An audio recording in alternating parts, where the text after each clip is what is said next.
right, good morning, everybody. Welcome. Today is Monday, June 20th. This is episode 135 of Simply Cyber's Daily Cyber Threat Briefing. I'm your host, Dr. Gerald Dozier, and over the next 30 minutes or so, I'll be delivering the top cybersecurity news stories of the day and providing expert analysis on each of those stories on what it means to you as a practitioner, or if you're looking to break in the industry, we got you covered. Let me bump up some ambiance music there. Shout out and thanks to this stream sponsor. Let me pull up my guys. It's a Monday. Not operating on all, not operating on all cylinders right now. Shout out and thanks to this stream sponsor, the one and only Barricade Cyber Solutions. Cyber criminals have stolen your company's data and derailed your business operations. Barricade Cyber Solutions will help you resolve this ransomware attack and get your business back on track. I want to remind you, if you have certifications that require CPEs, each episode of Simply Cyber's Daily Cyber Threat Briefing is worth half a CPE. So it stacks up 2.5 a week, 10 a month. Be sure to document literally the easiest and I would argue the most enjoyable way to get CPEs. Just say what's up in chat and make sure that there's a traceable line between your comment and you as an individual. I.e., if you're using a pseudonym, just be able to defend that is your, online handle, if you will. Also, I don't say this all the time, but it's worth noting. Don't go in and document each half a CPE, right? Like the certification bodies will probably want you to do that, but I've done this for years. You can just say like 10 CPEs, Simply Cyber's Daily Cybersecurity Threat Briefing, June 2022. Right? If you went to 20 first daily cyber threat briefings, you know what I mean? Like I do that with conferences too. So like if I go to a conference or if I take a college course, I'll put a CPE for like 35 credits and then I'll just put the course instead of granularly breaking it down into each talk you went to. Nobody's got time for that. Okay. If you are live, love it. I see 52 of you in here just on the Simply Cyber YouTube channel. Many more of you coming from LinkedIn and other folks. Streams like ThreatGen and Josh Mason. So appreciate that. If you are on hashtag Team Replay, drop that in chat. I've seen that is kind of taken over as the way that people who watch on replay kind of connect with each other. So hashtag Team Replay. If you're catching it on replay, if you are watching on replay, you get the benefit of scrubbing to the right and not having to deal with all this introduction stuff and pleasantries at the beginning, but I enjoy doing it. And it is Monday, so let's have a sip of coffee. If you want to jump right to the news when the screen changes to the CISO series.com news, that's when we'll begin. But for the next, I don't know, say 90 seconds or so, I'd love to welcome everybody into chat and say good morning to you. So good morning. I hope everybody had a wonderful weekend. Good afternoon, if that's where you are, or good evening, if that's where you are. Happy to see you. I hope you all had an opportunity to relax if you were in the United States. Father's Day was this weekend. So, it doesn't have to be the traditional father. If somebody was a mentor to you, if somebody provided that guidance in a fatherly way, perhaps someone dual tasks and is a mother and a father, shout out and much love. I hope you had a wonderful day connecting with those that you care for. I got nominated for a TED Talk. Oh boy. Okay. Well, we'll see how that goes. Thank you. Good morning, everybody. Good morning, LinkedIn. Good morning, Navi, Asha, Genshan. Hey, Carrie. Hey, Osama. Good to see you. Hey, Shane Andrews on LinkedIn. It's nice to see you. Guys, I'm going to do a video on if you're a truck driver and you want to transition into cybersecurity. It seems that I'm getting an unusual amount of people who are professional tractor trailer drivers, long hauls, want to get into cyber. So I've decided I'll do a video on that. And I appreciate the community for helping me connect with individuals who meet that criteria so I can get firsthand understanding. Hey, Doris, good to see you. Hey, David Meese, I hope your recovery is going well and your body is feeling good. All right. So coffee's good. Let's get into the news of the day. Well, thank you, Joel Belton. I appreciate that. All right, guys, let's dig in and see what happens. This is how much of the French press I've already done. Okay, so I think the juices are properly charged. Let me get my sound effects queued up just in case something comes out that gets me all amped up and I need to be able to They're kind of spicy. All right. All right, let's get in. If you want to follow along, go to cisoseries.com. David Spark and his group actually does a fantastic job of putting this together. And just as an FYI, we will be listening to the 30-second promo ad in the middle of the podcast. David reached out to me and asked if I would do that in exchange for continuing to piggyback on top of his podcast every single weekday morning. So we're going to do that, okay? All right, let's get into the news. Sit back, relax, and let's get our briefing on. From the CISO series, it's cybersecurity headlines. It's Monday, June 20th, 2022. U.S. Department of Justice announces shutdown of Russian RSOX botnet. An international police operation that involved law enforcement partners from Germany, the Netherlands, and the UK shut down the RSOX botnet, which was comprised of millions of compromised computers and other electronic devices from around the world. This included industrial control systems, time clocks, routers, audio-video streaming devices, and smart garage door openers.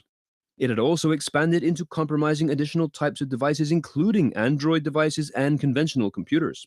The operators behind the RSOX botnet had offered their clients access to IP addresses assigned to compromised devices to route their own internet traffic. Okay, so that's interesting. Obviously, whenever the DOJ does something, they have this big Department of Justice news brief or news release that they do. Russian bot disrupted. Okay, so a couple things here. One, I'll point out that I hadn't heard of RSOX before, but I continue to love any type of international coordination of law enforcement on these takedowns. I'll say it again. Every time those news stories pop, I love it.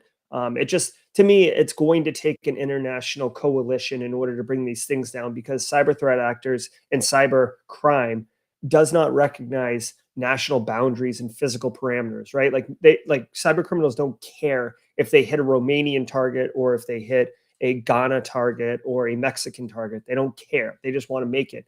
So because of that dilution of attack surface, if you will, it's going to require this. Now, two things that I'll point out. One, they released, they disrupted this botnet, but a lot of times the DOJ will release indictments for the people behind the operation or the cyber criminal enterprise. A lot of times the DOJ does not get them. So I'm not saying it's posturing, right? It is all part of the workflow, but like a lot of times they'll issue indictments for, these North Korean actors, these Chinese actors, these Russian actors, and there's no jurisdiction. So the DOJ can't get them unless they enter a geographical boundary that is allied with the United States in order to do extradition. There's a really good, I don't know if it's online, but I went to Black Hat a few years, like 2015 or 14. And there was like a wicked good talk by the FBI on this Romanian credit card guy. He was like the kingpin of credit card stealing, and he was from Romania. And they had this. The whole talk was about the case, about how they got him. But he went to the Maldives or something for like a weekend getaway, and like they were waiting at the airport because they had intel that he was going to be there. And I guess we have relationships with the Maldives, or it was like some exotic island country thing that he went to for a week, and now he's in jail. So the second thing I'll point out is this is just a great example. If you're looking to demonstrate an example of why IoT devices and smart garage doors and all these things that get IP addresses can be weaponized, this is a great example because this RSOX botnet was taking advantage of everything and anything that had an IP address in order to build the botnet. Now, you can weaponize a botnet for distributed denial of service attacks. You can weaponize a botnet for, I guess lateral. Well, you wouldn't do the botnet per se, but if you had nodes in a botnet, you might be able to compromise, take the compromised node and move laterally through an environment and push malware and stuff like that. In the story, they said that they're using the botnet to pass traffic, which is weird because it's essentially like you're saying you would VPN or proxy through like a smart garage door out to the internet in order to hide your IP. But you could just use a VPN for that. So I don't know why you would go through all the trouble of going through a compromised botnet host in order to hide your traffic. I mean, that's like something you would see in like a Hollywood movie. Like it's silly. Like why would you do that? You'd be limiting yourself to the pipe of whatever that NIC is, that the network interface card on that IoT device. So to me, I think that might be not 100% right, but that's just my thoughts on that. Experts warn of a new Echo Ray ransomware campaign targeting QNAP NAS. The ransomware, tracked as QNAP Crypt and Echo Ray ECH0RAIX, is written in the Go programming language and uses AES encryption to encrypt files. The malicious code appends .encrypt extension to file names of encrypted files and has been active since at least 2019. We reported on the last wave of attacks back in December 2021. Further back, in May 2021, QNAP had warned customers of threat actors that are targeting its NAS devices with Echo Ray ransomware attacks and exploiting a room server zero-day vulnerability on devices using weak passwords. Experts are now reporting a surge in Echo Ray infections in industry forums. Okay, guys, like I said, I need a sound effect for QNAP.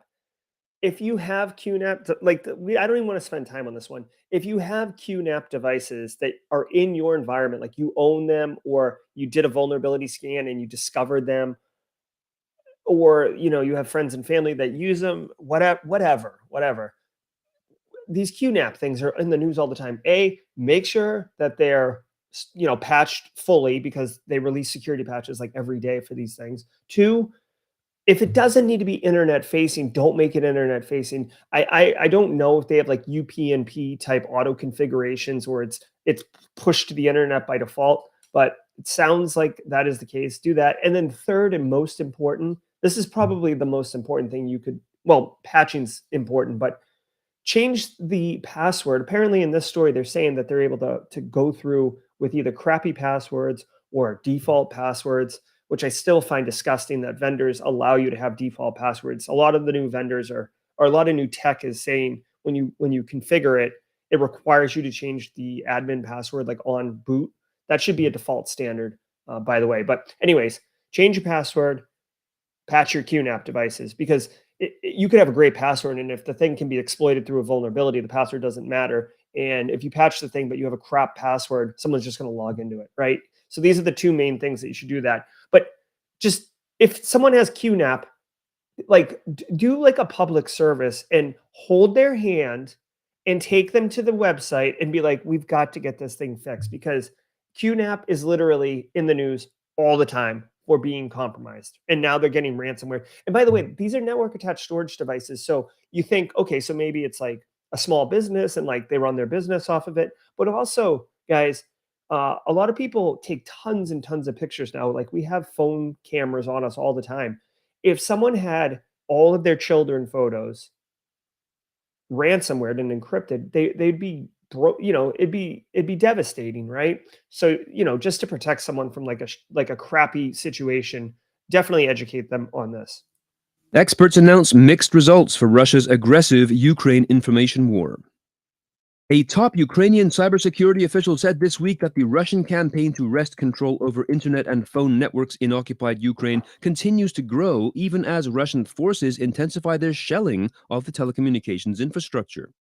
A former senior leader of U.S. Cyber Command said the Russians are narrowing Ukraine's cyberspace and physical terrain simultaneously.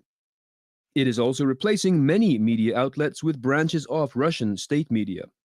But Russian information war objectives have been thwarted to a large degree by international private sector enterprises like the Starlink satellite internet constellation, and by the fact that many Ukrainians have virtual private networks. Wow. Okay, so this is actually very cool. Okay, so without getting into like way too much about political influence and geopolitical population control and stuff like that, this is a really interesting story, okay? Because of the way that things have always happened in the past and now how they're happening today, because of the advance of technology and the empowerment of the individual citizen to be able to get access to information. So essentially what they're saying here is that as part of Russia's kind of attack on Ukraine or their occupation of Ukraine, whatever you want to say, they are narrowing both the physical space, right, through military occupation, but also the information cyberspace. So they're limiting the network connections ish, and then kind of routing them through things that they control. They are replacing media outlets with their own, Russia Today or whatever you want to call it, media outlets. Basically, this helps shape the message and define what social norms are as far as information that people are getting. But because of Starlink, which is essentially an out of band network communication medium, the Russian government cannot control that pipe essentially, so they can't do anything about that. And then with VPNs, even if they are trying to control at the network layer, at the IP layer, the VPNs allow bypassing essentially, or make it difficult for Russia to be able to control what is getting blocked and what is getting allowed. So they're able to pop out and then get that additional data. So essentially, from a business continuity perspective, if you really wanted to think about it, this is actually a perfect case study in business continuity. They have an out-of-band telecommunication medium across the whole stack, so they can get what they need in order to continue business operations, which would be resistance from the Ukraine perspective. So very, very fascinating. Um, from an information warfare perspective, this is, and I'm not a military historian or expert in any way, but this is like textbook. They're going in with military force, kind of doing military campaigns, like taking over critical targets of value, and then also doing population control effectively through media control and information control, and information shaping. Even the fact that it's like illegal in the in the country of Russia to say the word war. That's my understanding, according to a law that was passed a little while ago. If you don't call it anything other than like a special military operation, you can be put in jail. So it's just an interesting case study in information warfare. Another thing that they said that is really interesting, and I had a conversation with someone over the weekend about this. Like, I'm surprised that there has been not as much cyber related activity in this conflict. I honestly thought that World War III or the next major geopolitical conflict would have massive amounts of cyber, um, operations and technical stuff. And maybe it's happening under the radar, espionage style, but it's been significantly more kinetic than it has been cyber for this particular conflict. But it is interesting that they said that Russia continues to attack at the same pace, cyber and kinetic. They said that in the story. Whether or not that's 100% true, it remains to be seen. So, all right, let's keep rolling. Matten Bucus infects devices with Cobalt Strike. A new malicious spam campaign is delivering the Matten Bucus malware to drop Cobalt Strike beacons on compromised machines. Matten Bucus, spelt MATANBUCHUS, is a malware as a service project first spotted in February 2021 in advertisements on the dark web, promoting it as a $2,500 loader that launches executables directly into system memory. Palo Alto Networks Unit 42 analyzed it in June 2021 and mapped extensive parts of its operational infrastructure. The malware's features include launching custom PowerShell commands, leveraging standalone executables to load DLL payloads, and establishing persistence via the addition of task schedules. All right, so before we listen to the promo for CISOseries.com, I want to point out a couple things here.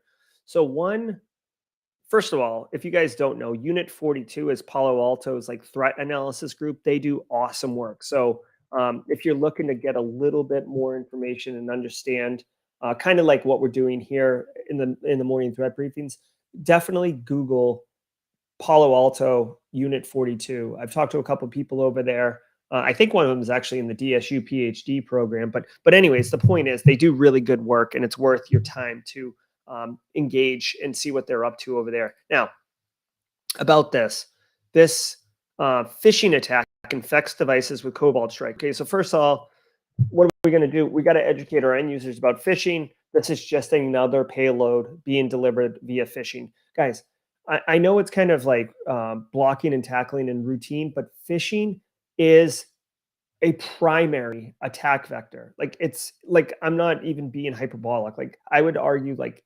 70, 80% of attacks start with some type of phishing, because it's easy to get phishes in front of people, and Carl clicks on phishes, right? So educate your end users about phishing. Also, tune your mail gateway. If you don't have a secure mail gateway like a Proofpoint, Exchange Online Protection, Mimecast, any of those, seriously consider it for business, right?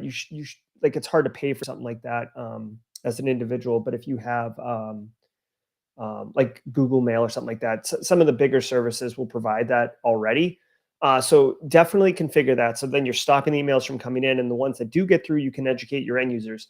This is basically just another version of malware that drops a Cobalt Strike beacon. A couple of things that I want to point out. One, it says that's it launches it directly into system memory via PowerShell. If you have a halfway decent endpoint detection and response solution in your environment, EDR, like Carbon Black, SentinelOne, Microsoft Defender, these kind of enterprise solutions, it should detect basically like a PowerShell launching something directly into memory, right? Like it should see that, but you may want to test that, like that, verify the efficacy of your EDR solutions to be able to do that. It's one thing to check the box and say you have EDR. It's another to confirm that it actually will catch this.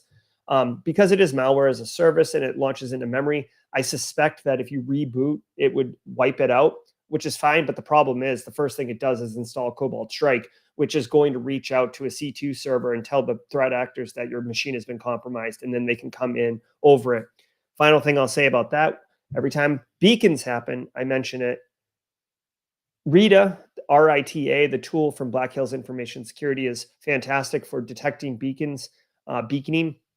If you don't have RITA, that's fine. Just like to find beacons, and this is like a good answer in a in a SOC analyst interview. Like, how might you detect malware if a compromised host? How might you do that? Like a compromised host, like let's say my laptop right now is compromised, right? I fell for a fish and now I've got Cobalt Strike beaconing out. It's going to beacon with a very consistent cadence every 5 minutes, every 10 minutes, every 20 minutes, whatever it is, whatever the bad guy has configured it for, but it will be consistent and it will look like a machine doing it, not a human. Humans are erratic. So look for that kind of consistent beaconing, and that's an indication of compromise, right? You can use that in an interview. All right, let's listen to this promo together. Thanks to today's episode sponsor, Optiv. Modernizing your identity control plane from AD to the cloud is complex. Ralph Martino, who is leading the Identity and Access Management IAM group for Optiv, discusses what challenges CISOs are facing in today's ever-changing climate. These include increasing security, decreasing risk, and lowering cost. You can learn more at optiv.com/IAM-Microsoft. That's optiv.com/IAM-Microsoft. Okay, so that was the promo for CISO series, but let me tell you guys. So over the last week, we raffled off all that coffee. And by the way, if you won coffee and you did not connect with me or Paul Cummings, do so on DMs on Discord, and we'll get you the coffee. Barricade Cyber Solutions, Eric Taylor, fantastic group over there. They were motivated and inspired by the coffee giveaway that they wanted to give away. Vouchers to the GRC Analyst Master Class. Now, I know many of you in chat are familiar with the GRC Analyst Master Class. It is the course that is that I made that covers risk assessment, audit. You can see here, there's Miss Jax. It covers audit, it covers security awareness, a primer, how to get a job as a GRC analyst, all the things, right? So Barricade Cyber Solutions purchased 20 vouchers. Thank you, Eric and Barricade Cyber Solutions, for the support. They purchased 20 vouchers, and we're going to be raffling off 4 every day this week. So 4 today, 4 tomorrow, all the way for 20 for the week. So if you would like to enter the GRC Analyst Masterclass raffle, if you've already taken the course, but you want to give it away as a gift to someone, you can enter. But just be mindful. If you want to enter, go ahead and drop the word risk, R-I-S-K. Drop the word risk in chat, and you'll enter into the contest. And I will draw 4 winners at the end of the show. So thanks to Barricade Cyber Solutions for sponsoring the raffle. One other thing I just want to remind everybody, since I've been pushing this, if you are on Instagram and you are into cybersecurity and you like my mug, consider following Gerald Ozier Simply Cyber on Instagram. We're posting content there pretty much every single day. A couple times I'll do behind the scenes stuff. So I'll drop that in chat. It'll probably get stuck in the stream of everybody entering the raffle, but that's okay. That's okay. All right, so special thanks. We'll draw that at the end. Let's continue on. Chrome browser extension lets you remove specific sites from search results. The uBlacklist browser extension lets you clean up search results by removing specific sites when searching on Google, DuckDuckGo, Bing, and other search engines. While not new, it's a year old, but it has started to pick up extra traction recently. Users can enter specific domain names with asterisks to represent variables, or they can use its built-in block this site option. It is available for Chrome and Firefox, and the source is available on a GitHub page. All right. So this is more of a privacy story, but whatever. I mean, there's a Chrome browser that allows you to essentially filter results from Google. This is a fine service, and I get it, but at the same time, like, unless there is a complete domain, like I hate this domain, or this domain is always like a bunch of pop-ups and spam, I'm not going to go through the trouble of configuring a blacklist or a, I don't even know if that's the right term anymore, but configuring a list of sites that are not going to be resolved for me or show up in my results. It seems like it's way too much manual effort to keep. I'd rather just scroll past the Google results, but whatever. I'm glad, whatever. People are doing this.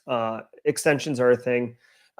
I'd be curious, what are people's thoughts? Like, I run a couple browser extensions, but some people think that browser extensions increase your attack surface, which is true, because every piece of code you add to your browser introduces potential risk, because you're not the one writing the code for those browser extensions. So if the browser extension source code gets compromised, if there's a vulnerability, et cetera, you could be introducing risk to yourself. So I'd be curious what people think if they run no extensions, or if they're very deliberate about keeping it clean. Kind of curious.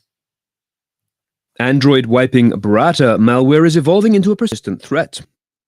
The threat actor behind the Barata banking Trojan, that's BRATA, has evolved their tactics and improved the malware with information stealing capabilities. Italian mobile security company Cleafy, Cleafy, has been tracking Barata actively and has stated that changes to recent campaigns have led to an advanced persistent threat activity pattern.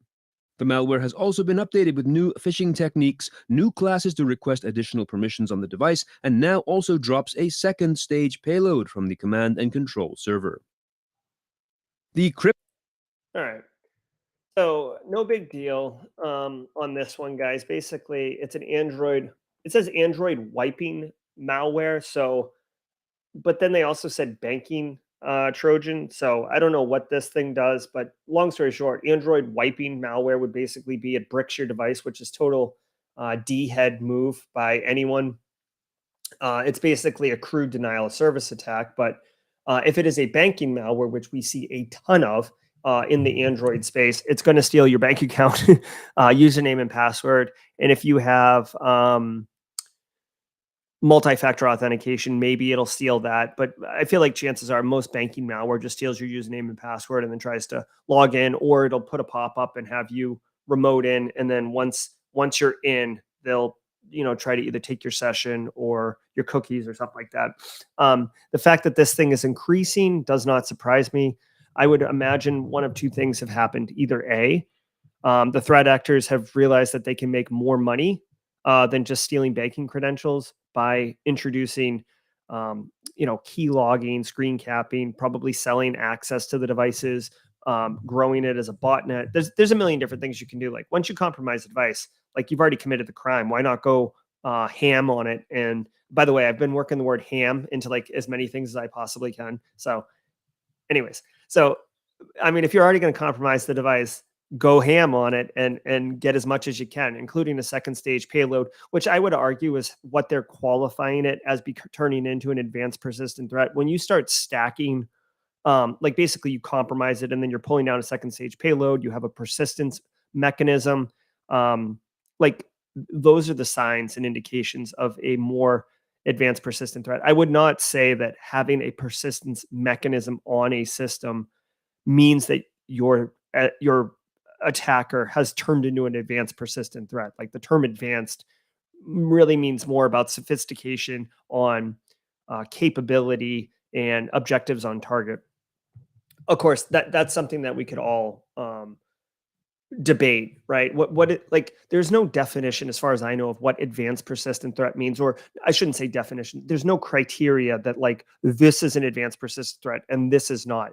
Typically, we attribute advanced persistent threats to nation state threat level actors like North Korea's, 3 different groups that have specific missions like Lazarus Group is financially motivated, or APT 41, or like all these different ones. But you don't have to be a nation state threat level actor to be an advanced persistent threat. I would argue that Wizard Spider is an advanced persistent threat. They're about as advanced as you can get, man. All right, here we go. Crypto party is over, says the Wall Street Journal. The Wall Street Journal has announced the end of the crypto era, kind of. It compared crypto to, quote, a combination of Beanie Babies, .com stocks, and the Velvet Underground, in that it is manic, it is money, and all the cool people are into it, end quote. But the journal also points out it has shared characteristics with other bubbles throughout history, marked by speculation bordering on delusion, disregard and disrespect for risk, and greed. Its current crash is blamed on inflationary fears, with investors dumping risky portfolios for safer harbors. And one of the most significant developments, the article says, was the collapse of the stablecoin Terra USD, which was meant to hold a steady $1 value, and didn't. The article's headline says the crypto party is over, but perhaps hedging its own bets. It does not say that explicitly about crypto itself.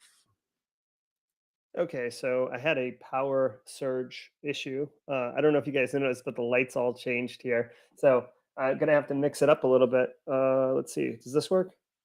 No, no. Oh yeah. Hold on. Uts. All right, hold on. Can I do this? Does this work?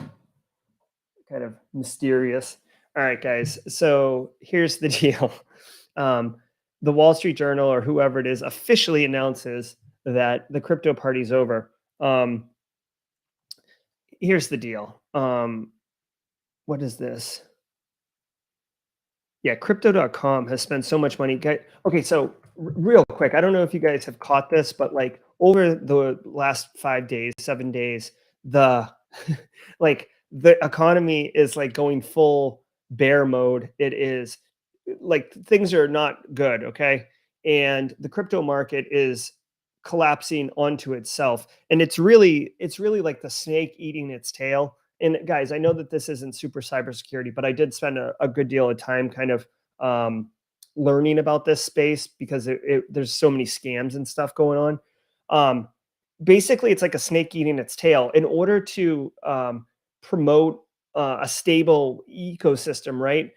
These platforms are buying liquidity of their own product, but because they're doing that, they're seeing like a sell essentially, because they're selling the liquidity. So people are freaking out and selling their stuff, which lowers the value. So in order to bolster the value, the company or the platform buys more, and it's like this nasty vicious cycle, which is causing all of it to go down.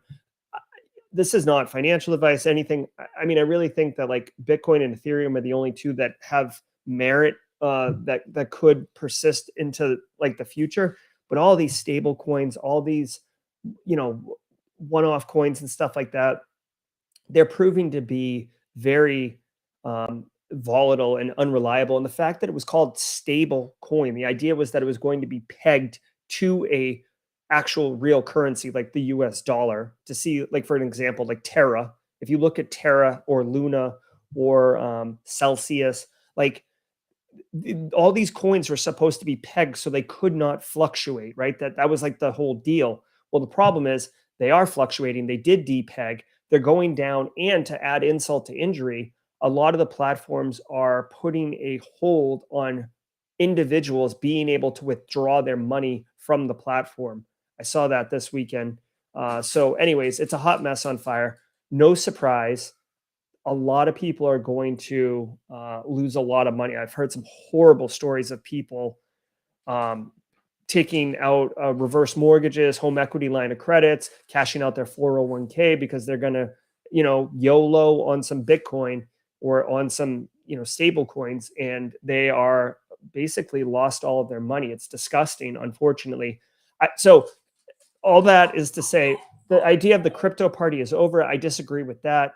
I know, dude, the dream, the sale of crypto is that you can get rich quick. It's basically like a 21st century kind of gold rush, except there's, there's not real gold in the hills. It's like this vaporware. So as long as that's out there, people are going to want to try to strike it rich and improve their situation in one swift stroke. So I would not say the crypto party is over. I would just say it's completely suppressed. But the fact that the crypto party blew up as well as it did, and the fact that crypto.com is paying like Matt Damon to say fortune favors the brave to kind of incentivize you to just throw your money into a fire pit. It's not over. It's just, I would argue that the crypto party is dormant. The crypto party went to get more beers. That's what the crypto party did. And now, the week in ransomware. Last week saw a new extortion tactic introduced by the Alpha V gang, also known as Black Cat, who created a searchable clear web site that contained the stolen data for employees and hotel guests for a particular victim. Using this website, employees of the company could search for their names to see if their data was stolen, including social security numbers, phone numbers, and everything else. We also saw last week that Avos Locker and Sabre 2021 are using recent Atlassian Confluence exploits to gain initial access to corporate networks, and that Hello XD ransomware is dropping a micro backdoor on devices while encrypting. Last week also saw Ransom House extorting Africa's largest supermarket chain, ShopRite, and a California school district was forced to pay $400,000 in ransom to Quantum. Just a reminder that this week there will be All right, so ransomware is going to ransomware. We covered a lot of these last week in the stream in the daily cyber threat briefing, but basically, Alpha Cat or Black Cat, they keep changing their name. They have essentially a convenience lookup site where you can see if your data is in there to help kind of motivate and incentivize the victims from paying. It sounds like a school got ransomware for $400K, which totally sucks. Public schools and like state, local government type stuff, they don't have a lot of money, dude. So 400 grand is, that can be sizable and really, like kids don't get textbooks this year. Like, it sucks. It sucks. It is interesting to kind of monitor how ransomware threat actors are evolving, right? This space is definitely evolving really quickly. I will point out really quick, if you have any interest in ransomware, if you want to learn more, last week, hold on one second. This is a real B&H customer. Last week, Eric Taylor came on Simply Cyber Live. He lives and breathes ransomware, and we spent an hour together talking about a day in the life of ransomware and being an incident responder to ransomware. The puppy's fine. The puppy's fine. My kids are in the other room, and the puppies want to get out to see my kids. They're fine. So if you're interested in what a day in the life of ransomware is like, dealing with it from an incident response and victim perspective, check out this feed. This isn't Ripley. Get him. This is an awesome interview. Tons of takeaways. I'm actually going to carve it up a little bit and make Instagram snackable content of Eric's responses to certain questions. So definitely check that out. I want to remind you this Thursday.